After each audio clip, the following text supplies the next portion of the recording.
Hola hermanos, buenos días, Dios los bendiga, espero que se encuentren bien. Nosotros gracias a Dios estamos bien, contentos y esperando poder algún día poder encontrarnos nuevamente.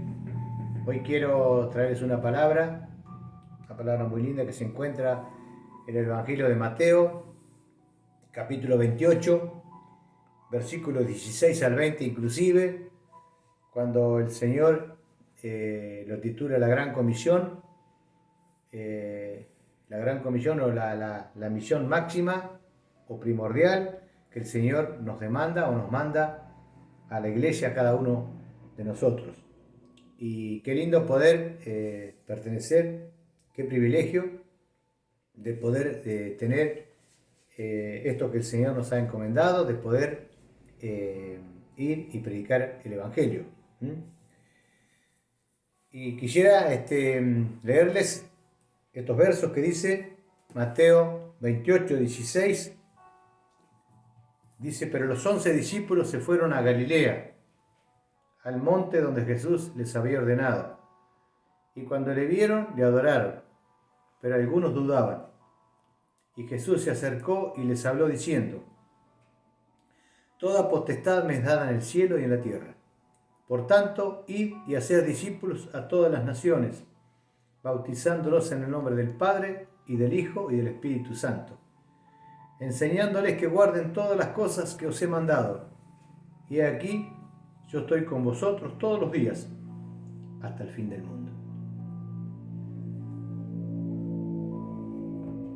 Y antes de encontrarse el Señor en Galilea con sus discípulos, vamos a 2 capítulos anteriores, Mateo 26, en el versículo 32, cuando el Señor les está diciendo: pero después que haya resucitado, iré delante de vosotros a Galilea.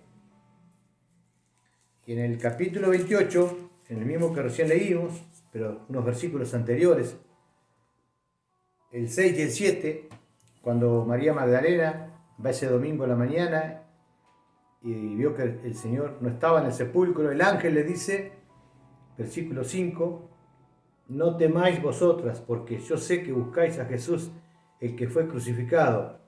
No está aquí, pues ha resucitado, como dijo. Venid, ved el lugar donde fue puesto el Señor. E id pronto y decid a sus discípulos que ha resucitado de los muertos, y aquí va delante de vosotros a Galilea. Allí le veréis, he aquí os lo he dicho.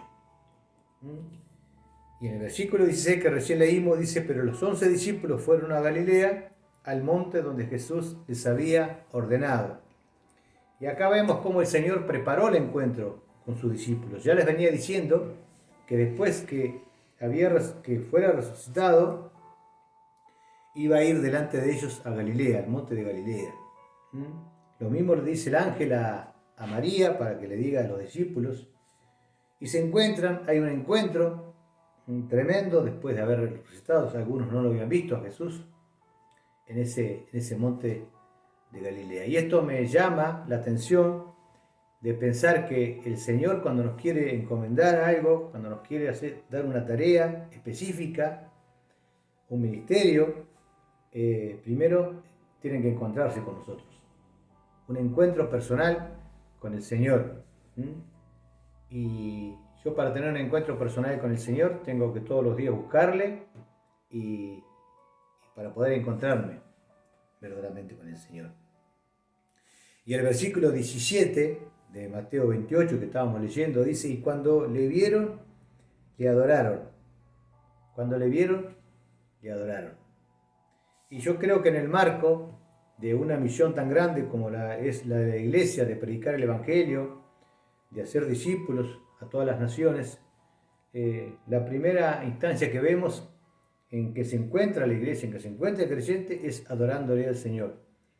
Yo no puedo recibir una misión tan grande o pequeña, si vayamos al caso sería lo mismo, si no realmente no tengo un encuentro personal con el Señor, si yo no le adoro, si yo no lo reconozco como Señor de señores, como Rey de reyes, como dueño de mi vida. Cuando yo le adoro, cuando yo tengo un encuentro personal con Él, Ahí el Señor ve mi corazón, ve mi disposición, ve mi servicio, ve mis ganas, ve mis defectos también, mis limitaciones, pero ve la intención de agradarle, de bendecirle, de adorarle. Ahí en ese marco es cuando el Señor, después de estar con ellos, la llama en el versículo 18, dice, y Jesús se acercó y les habló diciendo, toda potestad me es dada en el cielo y en la tierra. Toda potestad, todo dominio, todo poder, toda autoridad, dice el Señor, me fue dada, la gané, porque resucité, le gané a la muerte, y hoy él proclama, dice el Señor, que soy dueño de todo el universo. En este momento es como si Él dijera, yo todo lo puedo hacer, quiero lo que quiera, cuando pueda, cuando quiera y donde quiera. Él es el dueño de todo. Por eso dice, toda potestad, todo dominio, yo estoy por encima de todo. Y esto nos dice, nos llama la atención de que muchas veces dudamos o no tenemos la confianza o la certeza real de que servimos o amamos o adoramos a un Dios real que es el dueño de todo el universo. Y basado en esta promesa, en esta realidad, que es el que el Señor está por encima de todo, que no hay nada que pueda estar sobre Él, que Él puede, que es todopoderoso, dice en el versículo 19, por lo tanto, o diciendo sobre esta verdad que dije, dice, id y hacer discípulos a todas las naciones, bautizándolos en el nombre del Padre y del Hijo y del Espíritu Santo. Dice, basándome en esta autoridad, que yo se las delego también, en otra parte dice que el Señor nos dio autoridad para echar fuera demonios, para sanar enfermos, para tomar aún cosas mortíferas que no nos iban a hacer daño. Con esa autoridad que el Señor nos ha delegado, porque de Él dice, vayan y hagan discípulos a todas las naciones. Y muchas veces nosotros equivocadamente cambiamos el verbo imperativo y decimos ir, como que es un mandato el ir, pero realmente el Señor, el imperativo, el verbo imperativo está en el hacer. Porque el Señor dice, mientras van por la vida, mientras van por sus actividades, hagan, haced. Ese sí es el mandato. Esa es la orden, vendría a ser, que el Señor nos da todos los días de hacer discípulos. Y el discípulo es un seguidor, es aquel que aprende al lado del maestro. Por lo tanto, el discípulo no se nace discípulo, se hace. Al discípulo hay que educarlo, hay que instruirlo, hay que enseñarle y por sobre todas las cosas darle el ejemplo. Porque de nada valdría yo decir lo que tienen que hacer si realmente ellos ven que yo no lo hago. El ejemplo es realmente lo que más impacta en la vida. Por eso dice el Señor, dándonos a entender que mientras vamos por la vida cotidiana, en el trabajo, en el estudio, en donde quiera que estuviéramos, vayamos, prediquemos la palabra, aquel que acepta, aquel que quiere, discipulémoslo, sigámoslo, enseñémosle para que pueda aprender de la palabra del Señor. Dice, bautizándolos en el nombre del Padre, del Hijo y del Espíritu Santo. Hacer discípulos a todas las naciones, bautizando, haciendo discípulos a todas las naciones.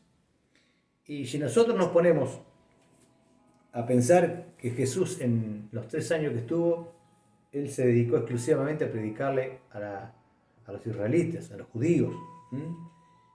Lo podemos leer en Mateo 10, cuando el Señor dice y manda a sus discípulos en otra misión, dice que no entren por la casa de los gentiles, sino que vayan a la casa de las ovejas perdidas. Pero acá el Señor nos está encomendando que vayamos a todas las naciones, a todos los lugares, a todos lados. Y si nosotros nos ponemos a pensar en naciones, pensamos o tenemos la idea de los países, y en el mundo hay 193 países diseminados en África hay 54, en Asia hay 50, 48 en Europa, 35 en América y 14 en Oceanía. Pero no se limita solamente a las naciones en sí, sino que la palabra original en el griego, naciones, quiere decir etnia. Y las etnias son grupos de personas de una misma raza, de una misma cultura, que tienen un mismo lenguaje. Y si ponemos a mirar esas, hay 16.000 etnias conocidas y otras 6.000 semi conocidas o que están en estudio. O sea que podemos hablar de más de 20.000 y a todas ellas hay que llegar. El mismo Jesús dijo, no va a llegar el fin o no va a volver Él hasta que el Evangelio sea predicado a todas las naciones, a todas las etnias. Y nosotros muchas veces no entendemos esto porque hay lugares donde el Evangelio no saben de Cristo, pero bueno, eso ya es tarea del Señor que lo dijo y Él de alguna manera lo va a hacer. Pero la tarea nuestra, no necesariamente tenemos que ir a todos los lugares, pero sí el mandato es que mientras vayamos por la vida, vayamos predicando el Evangelio en nuestras actividades diarias y hacer discípulos. Y todo cuesta un sacrificio, cuesta tiempo, porque hay que poner empeño, hay que poner ganas, hay que disponer también de muchas cosas, pero vale la pena realmente porque es un gozo cuando vemos que hay personas que aceptan al Señor y lo siguen. Y por todo el mundo y predicar el Evangelio, dijo el Señor. Hacer discípulos a todas las naciones, bautizándolos en el nombre del Padre, del Hijo y del Espíritu Santo. Bautizándolos en el nombre del Padre, del Hijo y del Espíritu Santo. Y el bautismo nos salva, pero muchas veces vemos personas que aceptan al Señor en sus últimas etapas de su vida y no fueron bautizadas, y no por eso pierden la salvación. Pero la salvación, el bautismo, es un acto físico que bien nos da la oportunidad de proclamar públicamente a aquellos que nos conocen de que hemos cambiado de vida. Cuando nos sumergimos en el agua, estamos diciendo, bueno, muero a la vieja vida, a mis vicios, a mis pecados, a mis prejuicios, a mi vieja vida, y cuando salgo del agua, quiero vivir una vida nueva en Cristo. Eso quiere decir. Y el Señor nos da la autoridad de hacer discípulos y también de bautizarlos, aunque comúnmente no lo hacemos, porque para eso están los pastores y los líderes, pero bien, el mandato también es para cada uno de los cristianos, si en el supuesto caso no hubiese otro, para poder bautizarlo si realmente la persona lo quiere hacer. En el nombre del Padre, del Hijo y del Espíritu Santo. Y acá nos está hablando de una armonía del Trino Dios, que es un solo Dios pero en tres personas. Y muchos los niegan a Jesucristo o al Espíritu Santo. Pero nosotros tenemos que predicar el Evangelio, bautizarles a los discípulos, enseñarles que hay un trino Dios que está en armonía. Bien dijo Jesús en Juan 17:1 cuando estaba ya para ser crucificado. Dice, Padre, la hora ha llegado, glorifica a tu Hijo como tu Hijo también te va a glorificar. O sea, una estrecha armonía entre ellos. Por eso, dice el Señor, háganlo en el nombre del Trino Dios, ¿no? Dice, enseñándoles que guarden todas las cosas que os he mandado. Enseñándoles. Y muchas veces nosotros la enseñanza la cerramos o la acercamos solamente en un aula, que está bien que lo hagamos, porque es necesario estudiar, pero va mucho más allá de eso. Es una vivencia diaria con el discípulo de enseñarle. El mismo Jesús dice que él enseñaba, pero también andaba por las aldeas, por los pueblos, y cuando les había la oportunidad, él enseñaba también y predicaba y y siempre dejaba lo bueno, enseñándoles. Por eso tenemos realmente enseñar la palabra, enseñar la sana doctrina. Por eso hay que aprender la palabra, por eso hay que estudiarla, hay que instruirse para no tergiversarla, para no quitarle ni agregarle una tilde y realmente enseñar lo que el Señor realmente nos manda. Dice, enseñándoles que guarden todas las cosas. Hay un mandato que el Señor nos ha mandado de guardar la palabra. En Juan 8:31 el Señor dice que aquellos judíos que habían creído en Él, le dijo, bueno, si ustedes verdaderamente perseveran o permanecen en mis palabras, van a ser libres y van a conocer la verdad, y esa verdad los van a hacer libres, van a ser verdaderamente mis discípulos. Aquel discípulo verdadero del Señor es aquel que guarda la palabra, que no solamente oye, sino que la pone en práctica. Y vemos un ejemplo en Santiago, en el capítulo 1, cuando dice que no solamente seamos oidores, sino hacedores de la palabra.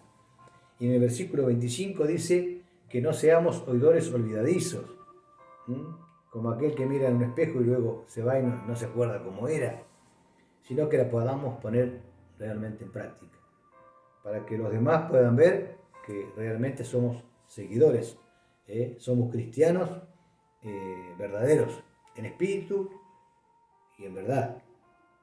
Que os he mandado, dice el Señor. El Señor nos ha mandado predicar la palabra, enseñarles a los demás. Y acá viene una promesa tremenda, hermosa, que dice, yo voy a estar con ustedes todos los días hasta el fin del mundo. El Señor no quiere decir que el Señor no lo esté, pero específicamente el Señor está hablando de esta tarea que nos ha encomendado a la iglesia, de ir y predicar el Evangelio, de enseñar, de hacer discípulos, de bautizarlos, de que guarden su palabra. Y el Señor nos dice, yo voy a estar con ustedes. Si hacen todo esto, yo les aseguro que voy a estar con ustedes. Es más, el Señor nos delegó la autoridad para poder hacerlo. ¿Por qué? Porque van a venir momentos de dificultad, van a venir momentos de pruebas, momentos en que muchas veces vamos a querer dejar, porque el enemigo va a tratar de voltear eso que el Señor ha puesto en nuestro corazón, ese fuego, de predicar la palabra. Pero el Señor dice, no tengan miedo porque yo voy a estar con ustedes. Les aseguro, les doy mi promesa, mi palabra, de que voy a estar con ustedes todos los días hasta el fin del mundo. Así que, hermano, con este privilegio, pero con esta responsabilidad de predicar la palabra todos los días. Aún dice que muchas veces predicamos sin abrir la boca, ¿no? Por el testimonio de nuestra vida. Y qué lindo cuando vemos personas que han sido rescatadas y cambian de su manera de pensar, su manera de actuar, su vocabulario, y realmente nos dan ganas de saber que esas vidas han sido cambiadas. Y con la promesa de que el Señor va a estar todos los días con nosotros, con esa autoridad real de que el Señor tiene toda potestad, todo el poder es de Él. ¿Cómo no poder hacerlo? ¿Cómo no poder predicar la palabra y ganar almas para que un día podamos estar con el Señor por la eternidad? Y cuanto mejor, cuanto gozo cuando el Señor nos diga que hemos hecho realmente las cosas bien. Por eso que te animo y me animo también en esta hora para predicar la palabra, para no solamente fijarnos en las cosas materiales o pasajeras de este mundo, sino poner la mirada en las cosas de arriba, como dice Pablo, donde está el Señor, y ver que esos frutos son eternos, son valederos, no son perecederos, y que realmente vale la pena cuando nosotros ponemos nuestra vida en las manos del Señor. Por eso el Señor quiere que tengamos un encuentro con Él en la intimidad todos los días, que lo adoremos para que el Señor pueda encomendarnos la tarea, sea cual fuese. Aparte de esta, el Señor yo sé que tiene grandes cosas con nosotros, porque cada uno de nosotros tiene un don, tiene una capacidad que la puede poner en el servicio de la obra. Por eso quiero encomendarte al Señor, quiero encomendar mi vida para que el Señor realmente pueda usarnos para su gloria. Y en estos momentos, quizás que no podemos juntarnos, que no podemos reunirnos, pero el Señor tiene un propósito especial por cada uno. En tu casa, en tu familia, en tu trabajo, donde quiera que estés, el Señor realmente puede usarte y mucho. Así que, Señor, quiero bendecirte en esta hora, darte la gloria y la honra que vos te mereces, Padre. Gracias por tu palabra. Gracias, Señor, porque nos has delegado, Señor, esta responsabilidad tremenda, pero que es un privilegio el poder servirte, el poder, Señor, amarte, adorarte en la intimidad y, Señor, darnos Señor, este privilegio de poder hacer discípulos para tu obra, Señor. Que podamos rescatar las almas, Señor, del infierno, aquellos por los cuales estamos orando y aquellos que, Señor, tú también pongas en nuestra vida por delante. Señor, abrir puertas, Señor, abrir el pensamiento, el entendimiento de aquellos que no te conocen. Señor, ponemos en tus manos nuestros familiares, Señor, nuestros amigos, nuestros compañeros de trabajo, aquellos que no te conocen, Padre, para que ellos puedan llegar a conocerte por medio nuestro. Señor, usanos para tu gloria, usa nuestra vida, nuestro tiempo, nuestro intelecto, nuestras ganas, Señor, y por sobre todas las cosas, danos de tu sabiduría, Señor, de tus cosas espirituales, Señor, mucho más, para que podamos realmente ser usados con tu gracia, con tu amor, con ese poder que solamente tenés vos, Señor. Por eso que en el nombre de Jesús bendigo a mis hermanos, bendigo mi vida, para que vos te hagas el Señor, te entronices, Señor, en nuestra vida, para que realmente podamos gozarnos cantándote y alabándote todos los días, Señor. Señor, si hay dificultades, si hay faltas, si hay necesidad, si hay algún hermano enfermo, yo quiero pedirte para que vos estés supliendo, sanando, tocando, Señor, redimiendo en esta hora, consolando, Señor, aquellos que están tristes, aquellos que realmente, Señor, están pasando por momentos difíciles. Señor, pone tu mano de amor, de misericordia, Señor, de sanidad también.